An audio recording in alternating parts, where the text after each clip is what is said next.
what makes these guys so unique? And what separates them? The question I get from people the most, usually people with small kids say, hey, what do I got to do to get Johnny Jr. to the big leagues? I mean, he's got all the tools, and he's 4. But what do I got to do? He'll do anything. Just ask him. He'll do anything. And so I've had this question so many times, and some from kids right on the brink. I talk to college because I talk to kids all over the place, and I say, you guys really want to know? Okay, buckle in, because this is what happens. These guys that do this, the guys that make it to this level, they're willing to do a whole lot of other things that most people don't. They look for a competitive edge in everything they do. And the reason I'm bringing this up is I believe we are in a fight for those of us that are Christ followers. We're in a fight for our families. We're in a fight for our communities, for our church. We need every edge we can get to draw us closer to who we're supposed to be. When I look at the baseball side, I see something, and I actually use the acrostics to kind of list out these things that give our guys, the ones that stand out, our superstars, the elite of the elite. What makes them different? The acrostic edges, for competitive edges. The first one is going to be they educate themselves. These guys are relentless in their learning. I believe with all my heart that leaders are readers and leaders are learners. And the guys that are leading the pack in my industry are constantly grabbing new information. They're constantly grabbing things and figuring out how they can get better. They do it in the video room. They do it with all the statistics. I mean, they're constantly growing. And I think that same thing has to be said if we're expected in our walk, if we're expected to make the most of what we have, we better be taking something in our hands. We better be finding some groups. We better be reading something that can draw us closer to this guy that we say that we're following in Jesus Christ. These guys go to great lengths to figure out not just how do we get better in baseball, but they're looking for balance too, where they're trying to find every information they can. And it's just so impressive when we have such a high character group of people in our club. They're looking for ways where they can improve. If they've got balance in their life and things are right at home, they've seen how that translates to where that gives them a great atmosphere to be successful in what they do on the field. And they want to be better parents. They want to be better husbands. They want to be better teammates and better people. The Christians on that team, I've been so impressed with how they get together. They hold each other accountable, and they're constantly growing in their faith. They're educating themselves every day. In our faith, same thing goes. If we've made that statement that we're a follower of Christ, which that's what the word Christian means. I think we throw that word out very loosely. Christian, it's the opposite of, people think it's the opposite of atheist. It's not true. Christian stands for a follower of Jesus Christ. I'm a follower of this guy, Jesus Christ. And I'm going to follow no matter what. That's what a Christian means. And for us in our walk, if we're talking about this same topic, I'm going to challenge you as I'm challenging myself, and I'm going to sit up here and tell you, I don't claim to have all this figured out, not even close.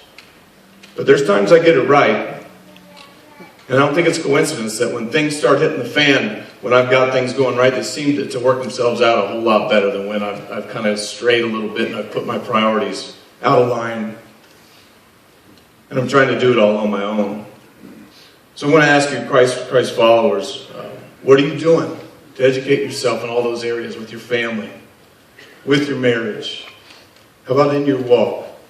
Have you done any reading lately? New Year just came by, and I think a lot of us make these commitments. Or how are you sticking to that?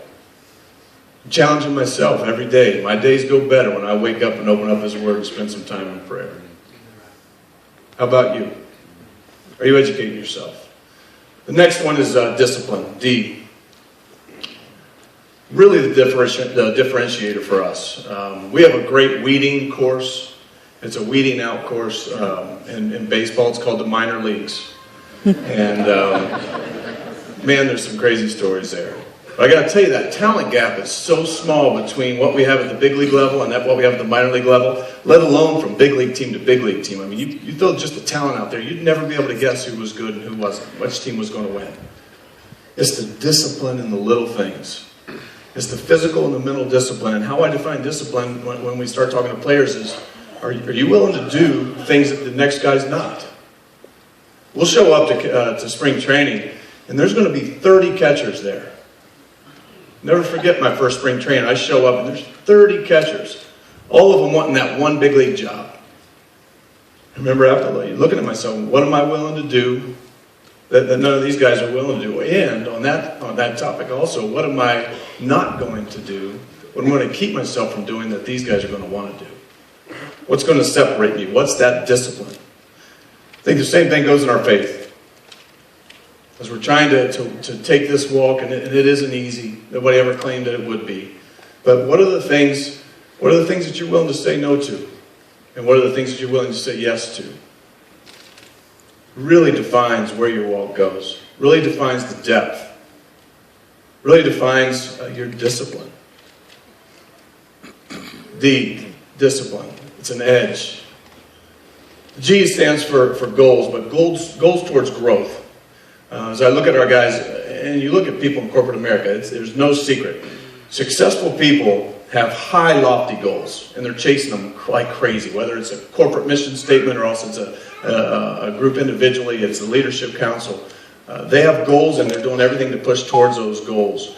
But we in our clubhouse, we talk a lot about goals, but it's goals about growth, individual growth, non-stop. And yet we have overarching goals for our club without even saying it. I mean, we're going to walk in, and it will be said, but everybody knows our goal is we want to win the World Series next year. We know that. We don't even really need to talk about it, but we say it anyhow because we want to make sure people know that we have high expectations for ourselves. But now, what are you guys willing to do, and what are you physically willing to do to commit to grow individually? Because if we grow individually with the concept of team, we're going to be unstoppable if we have enough talent. And so these guys do it. We sit down in spring training, we physically write out. They physically write down, they sit down writing down their goals, and they start talking to the coaching staff about how they're going to implement those. But once again, it comes back to the topics we talked about earlier. It's not just growth and how I'm going to produce more RBIs, how I'm going to hit more home runs, how I'm going to increase in stolen bases. That stuff's in there, but they also start talking about the bigger things in life. They start talking about how I'm going to balance this crazy schedule and be the better father. And they've got this stuff written down. They talk about how they're going to be a husband and then put action plans behind them of how they're going to take their wife out once a week whenever we're home, how they're going to take them on the road with us. They put plans in place and they look at this stuff every single day. It's a differentiator. Not everybody's willing to do that, but when the guys do that, it's amazing. And the guys that look at it every single day, they pull it up, they post it inside of their locker, they check this stuff out and realize this is going to be an edge for me. You guys see where it's going. Same thing goes in our faith. We got to have some goals. We got to have some ideas of where we need to be. We also need to have some accountability partners that can hold us to those goals. Pretty cool story this year with the Cardinals. Speaking on accountability, had two of our players, and this is two of our biggest name players. They decided this past season that they were going to get rooms adjoining. And every city we went to, they had the door in between. And as soon as they checked in, they went through and opened the doors. And they were not allowed shutting the doors. And so the one had the right to come into the other's life whenever he wanted to. And they gave each other that right. They said, you can come in and see what's on my TV at any time. I will not erase the history on my computer. You can come in and see what I've been looking at. And you need to hold me accountable to it. You need to ask me how I'm doing with my wife. You need to ask me how I'm doing with my finances because I want to grow. They set those goals in place. They set an action plan in motion. And they had huge change. Guess what? They did have success for us as Cardinals, by the way, but that's not where the success was. The success was the impact that they had on their family, the impact they had on their marriages. What are you willing to do? Are you willing to put some good goals together towards growth? The next one is E, and it stands for excellence. And this is an easy one for me, especially in this organization, because people keep wanting to ask, what's the difference about what's going on with the St. Louis Cardinals? And the difference is there's just an expectation of excellence in every single thing we do, on the field, off the field. Now, are we going to be perfect with that? Absolutely not. We know that. We are fallen man, just like we talked about earlier. But there's this desire and a drive to do things at a higher level than anybody else. And I find out the people that are very successful in this game, they have that. It has nothing to do with how many gold gloves or MVPs they have on their shelf. It has nothing to do with what their bank account says. They are driven by being as good as they can possibly be in everything. Not that that's going to get them any closer to God for those that are believers and followers of Christ, but what it does is it calls them out to the life that Jesus calls us to. Whatever you do in work or deed, do it all for the glory of God. Whatever you put your hand to, do it with all your might. With all your might. We're called, the Apostle Paul said, if you're going to run a race, run it to win. There's some guys that really messed this up in the game of baseball, and some guys who had some life conversions over, and they realized that, okay, I'm right with this God. There's eternity out there. This life, I mean, it's just a whisper. I've got eternity. And so they'd make some crazy statements like, yeah, we lost, but guess what? It's not the biggest thing in the world. Garbage. I mean, this stuff, I'm telling you, this stuff gets me fighting mad, because I'm telling you, we're called to something different. That's weakness. I think people get confused when they start talking about Christ's meekness and his weakness. Meekness is strength under control, and that's who Christ was. Strength under control. He had the opportunity to call down angels from heaven and end anything when he wanted to. But he sat there and took it because he needed to. That's strength under control. Weakness is rolling over and saying, hey, life, go ahead and kick me. I don't care if I win or lose. That's wrong. I'll tell you what else it is. It is ugly to the watching world. If we don't go out there with everything we've got, man, I'll tell you right now, I hold my Christian players at a much higher expectation level. Absolutely I do. And they need to hold me to a higher expectation level. You know why? Because we should be serving a God that knows our motives and our intents, not just when somebody's watching, not just when the coaches are watching or my boss, but all the time. We are working to please him, and when we please him, it's amazing. If we're looking and thinking about that excellence, if we're thinking about pleasing him no matter what, it's amazing how that other stuff falls in line. It's amazing how we improve individually. It's amazing how the relationships around us improve. A life of excellence, not mediocre. That's not what we're called to.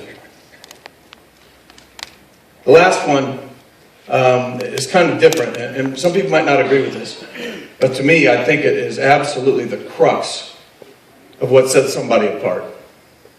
And it's serving. Serving others. There's a quote by former President Bush that says, the definition of a successful life has to include serving others. Has to. I agree. I mean, think about all these crazy stories where people head into the corporate world, keep on climbing the ladder until there's no more rungs to climb on. They have everything that you could possibly want, and people say that's success. They have it all. Then they get to their deathbed, and we've heard the story. They're sitting there, and they are by themselves. Nobody around. They spend so much time fighting, gathering, accumulating, conquering, that they forgot about people. And in the end, huge regret. So let's take this churchy stuff away. Okay, let's take the fact that we're at a church right now. And let's just now talk about leadership, because that's what my job is. My job has a lot to do with baseball. I better know what I'm doing, even though most of you think that you could do my job better than me. That's all right, I forgive you. But let's just talk about leadership for a second. Once again, take the church scene out of this. The greatest leader of all time, statistically, greatest leader of all time. So here's a little hint to you. Even though when we are in church, whenever you're asked a question about somebody, if you start with Jesus, you've probably got a good chance of being right. Statistically, the greatest leader of all time is Jesus Christ, just by the pure number of followers. Greatest leader of all time. So, for me as a leader of just a small group of men in just a great organization, my responsibility is I want to lead them as good as I can. So why wouldn't I go and follow the example of the greatest leader in the history of time, the one that actually changed the world? And how did he do it? He said, I came to serve, not to be served. He came to serve other people. And so many of you might be asking right now, well, what does that look like? How does that possibly apply to the game of baseball? I'm going to tell you that it applies no matter what you do. I'll give you a challenge right now. Figure out a relationship that you have, any relationship you have. And I'll challenge you. I'll challenge you to see if that relationship wouldn't get better if you served more selflessly. Any relationship you have. Do you not want these things to be better? Go through your priorities in your own life. What are the most important things? Who are the most important people? Commit for a month. I'm going to serve them more selflessly. It's not that we want people to think less of themselves. We just want them to think of themselves less. And that's the challenge we throw out to our guys. I want to tell you that this is not stuff, we are in a church and this whole thing's been churchy, but I want to tell you that this very similar conversations happening in this clubhouse in Jupiter as soon as we get down there, because this is the differentiator, one of the differentiators that's going to determine whether we're a successful team or not.